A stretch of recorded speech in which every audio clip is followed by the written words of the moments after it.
welcome back everybody. Today on a special listicle, I'm joined by guest host Sharpaxe Bloodrage. Today we'll be talking about the top 10 towns to raid. I know some places might have better fit certain criteria, but we wanted to give examples from the worst to the best. Hence, we brought in an expert. Tell us a little bit about yourself, Mr. Bloodrage. Please, human, call me Sharpaxe. Well, as an orc that has climbed his way from grunt to general in command, I have pillaged many towns and plundered a lot of people. From the fortress of Asmodeus to the outreaches of the Astral Sea, I've killed someone there and taken their stuff. Now, as such, I'm a very good judge of an area based on the location itself, how easy it is to get into, and, most importantly, how good is the loot. All three of these things form the basis of judgment for which towns are the top to raid. Those are some incredible qualifications. So, while the list might be a little less fantastical than Nessus or an astral dreadnought, it still has a very important place in the lives of the layman. As my esteemed colleague said, we're judging these places based on 3 criteria. First is location. How pretty is it? How far is it from the nearest other inhabited place? Things like that. Second is ease of access. How well defended is the town, whether it's by man or man-made things like a patriotic populace, or by virtue of being hard to find or on top of a mountain. Third, and most importantly for any raider, is the loot. What kind of things can you find there, and how valuable are they? Exactly. Now, this will be educational for many and a fun trip down memory lane for me. Let's get started. The first on the list is Darkwell Keep. Walking into Darkwell Keep is about as easy as rolling down a hill, where it's also located. This terrible location led to its demise as a military outpost. Long since abandoned, it's been picked clean by everybody. Good times. This is actually the first place I got to attack back when it got set up. We had set up a position on top of a hill and just rolled down large flaming rocks. Great raid. Perfect for a beginner back then. That does sound like fun. Yes, originally intended as a military outpost to defend against its eventual demise, it was poorly planned at the bottom of a large hill that wasn't so steep as to be unwalkable. This led to many repeated raids and bad weather pulling there. One day, the military had enough and left. After this, it was torn apart by people saying such things as unlock content and free loot. Pretty quickly, it became a region of null success meant as nothing more than a beginner grinding area for the desperate. Very true. I went back recently to relive my childhood and found it a ghost town. Not the fun kind, though. I wandered about for half a day looking for anything redeeming, and left empty-handed, bruised from all the plebeians that thought I wanted to take their rag fort. Ninth is Peasanton, a small, unremarkable town conveniently located between South and North Faversham. Its inhabitants are rather tenacious in guarding their meager possessions. Very astute, human. Seriously, my name is... Pleasanton is easy to find and not the best guarded. It can make for a decent pit stop if all you want is a roof over your head or one to burn. But the moment you start taking things from people, the whole town turns into berserkers. If they fight that hard, surely it must have some value. Although that would make sense with a town largely looking like a small collection of shanty villages that has no leader. If you've seen one rag, you've seen them all. And that's exactly why my raiding group never goes there. The cost is not worth it. Next on the list at 8 is Beggar's Hole. At first glance... Ah, yes, I remember this place.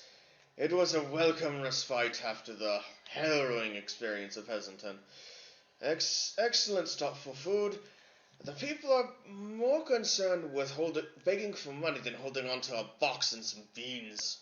Yes, by all accounts, it is a much more accessible location. The population is mostly people that have managed to move out of Pleasanton, which could help to explain their disposition. If I can be honest with you, human, if the loot were just a little bit better, this place would be the top of the list for me. The people here have just enough taste of better life that I've managed to conscript quite a few into my raiding campaigns. Seriously? Never mind. That is both hilarious and horrifying for anybody else in your path. Lucky number 7 is Lakeshore. Hey, I actually know this place. It's on the side of a large lake area, and its commerce comes largely from fishing and supplies made for fishing in other areas. I don't know how it made the list, as it's only been raided a couple of times. And I was there both times. That's right, this town may be easy to protect with a lake at its back.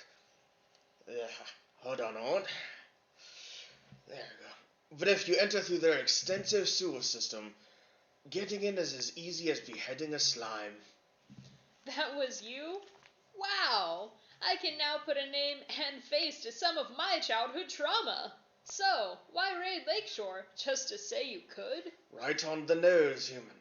Well, the second time anyway was because they didn't believe me I did it the first time, so I was in charge of that. The first time, we discovered that all there really was to get was seafood and seafood accessories. It's delicious, but the bragging rights are barely worth it. 6 on this strange list is Arkrukari, home of the owl cultists. Let me be clear, they are mostly owl people that are cultists to an unnamed bird god. There's not too many official accounts of this place, but there are a lot of hurriedly scrawled journal entries. Yes, I've heard of this place being raided many times, but people only want to do that once, myself included. Given your demeanor with everything else so far, I find that fascinating and frightening. Why is that? It's raided by all kinds. Adventurers, raiders like myself, even the desperate have known to bunch up together and make a rush in. This is because Alkukare, while home to many cultists, is also possessed of many magic items and of the arcane and occult nature, so a foray in can be quite valuable. That sounds enticing. What makes it so problematic? If you don't raid it right, and any part of your raid extends into the night, the entire town will be awake. Take it from me, I'll take fighting a loyal guard captain for a zealous cultist any day. And that's before they have strength in numbers. Of course, most raiding groups lose some people even if they time it perfectly. They're that tough? No, I was being quite literal. When the final head count is done, some people are simply not there. They're just gone. I pray they got a quick death. Coming in at 5th is Swansford, a fairly lackadaisical town full of vanilla quests. Its distance from any kind of large guard presence and repeatables makes it a desirable location for a quick pillage. See, human, you get me. That's exactly it. The overflow of undead quests means there's a large amount of loot to be gained. The lack of a guard presence means that guard presence or the usual cluster of adventurers means the risk is fairly low. This is perfect for middle of the list town. I will, however, add that it isn't terribly exciting compared to some of the others. Places higher or lower on this list. That sums it up quite perfectly. Onward! 4th on our list is Grimsby. It is almost a perfect mirror to Akukari in some ways. That sounds potentially disastrous. You'd think that, right? Hold on, just one moment. Experiencing technical difficulties. Look, most of my education comes from beheading things and picking locks. You'll have to forgive me. I mean, I will, only because I find you absolutely terrifying. Well, it's good to know that some of my skills have come in quite well handy. Sure has. Yes. It does sound potentially disastrous, but fortunately the warlocks and magic users that populate this town are not as united under one source as the crazy poultry people. That, combined with an ever-present fog, makes raiding in small groups quite the experience. According to the reports, the fog has a muffling effect on sound and even in the day, sight. When resistance is found, it can be quite intense, but the payoff in ritual items is immense, many of which I've kept for myself or given out as prizes to my subordinates. More of which I've seen in various markets at high prices, making Grimsby a town well worth the risk to raid. Balmoral slides in at third due to its convenient source of valuable quest chain that most adventurers find tedious, while they have to... Oh, yeah, no, sorry. Talking's hard. You're fine. While they have to go through all kinds of hoops, the brave raider can just swoop in and steal the prize. Which I have quite a few times. Sorry, they invert sometimes. In short, the quest has something to do with supplies and getting the town set up for the large guard force to move in, so that means they're not there yet. Then what's the risk? If all you have to face is a few basic townspeople, I can't see why this place is constantly under attack.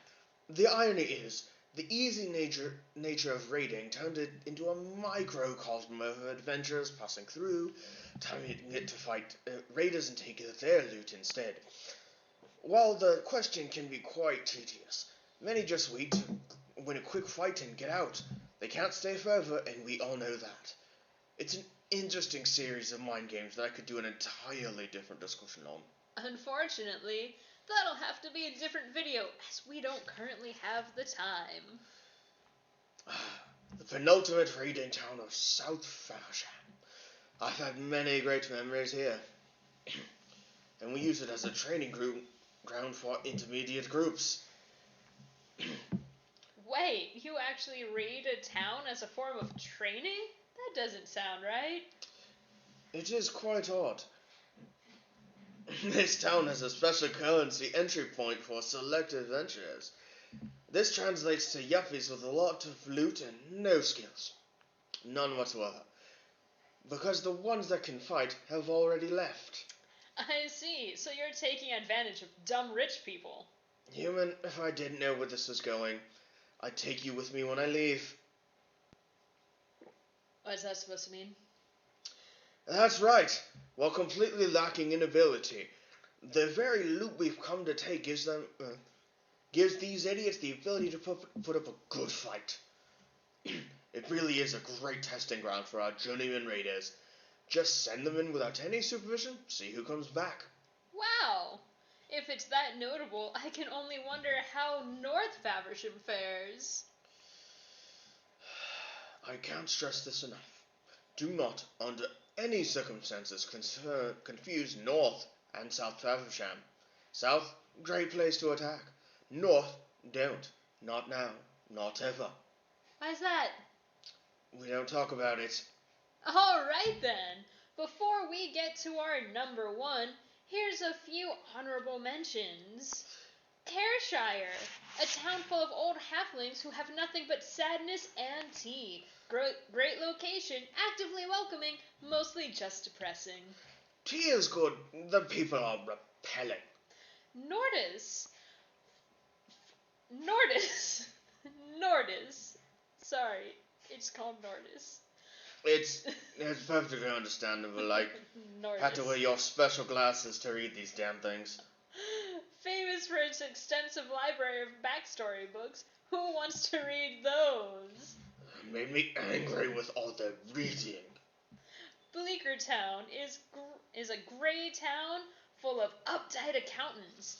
While they certainly balance the books for rich people, no rich people live there. It's just conveniently located between Dock Lakes and South Faversham. Went there for gold. Left with a 40K.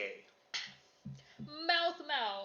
Once a great town full of exotic foods and wonders. The entire town got possessed by the spirit of gluttony and was lost. It is where I got my nickname, The Survivor. Don't ever go there.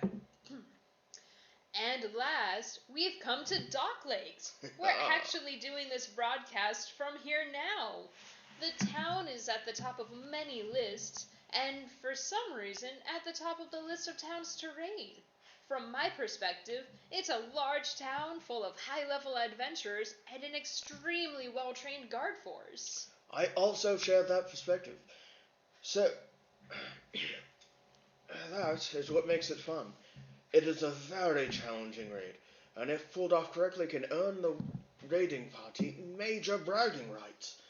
Fun fact, this town is where I, in my youth, earned my last name. I'll be honest, if this is the top of the list, why isn't it raided more often? Oh, it is. So often, in fact, that it turned into a permanent, daily repeatable quest chain to defend against raiding parties that try it. There's a weekly quest chain to interrupt supply lines that are going towards the raiding parties, and a monthly quest to judge any corruption or cooperation with these raiding parties. Well, that certainly explains why I can't leave certain gates on certain days. Sorry about that. And why we have new guard captains every few months. Not so sorry about that. If all the raiding methods are so well documented, what's your strategy? Well, first, you practice your people skills and public speaking. Mark yourself as a figure of the people, somebody all sides can talk to as a source of information and possible diplomacy. Sounds like it would take quite a long time. It really has. Get one of your contacts in the city to set up a lecture for you if you're feeling particularly brave. Talk about the various times you pillaged other places. Explain in detail, in those stories, a number of things you've done or survived that may very well happen when you decide to begin your surprise attack. People will be so interested, they'll invite you and your entourage right in.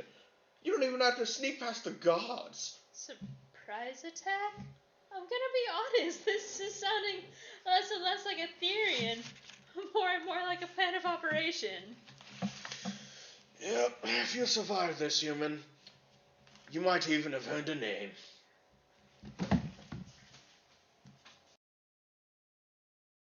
Hi, I'm Weirden. And I'm Zombie.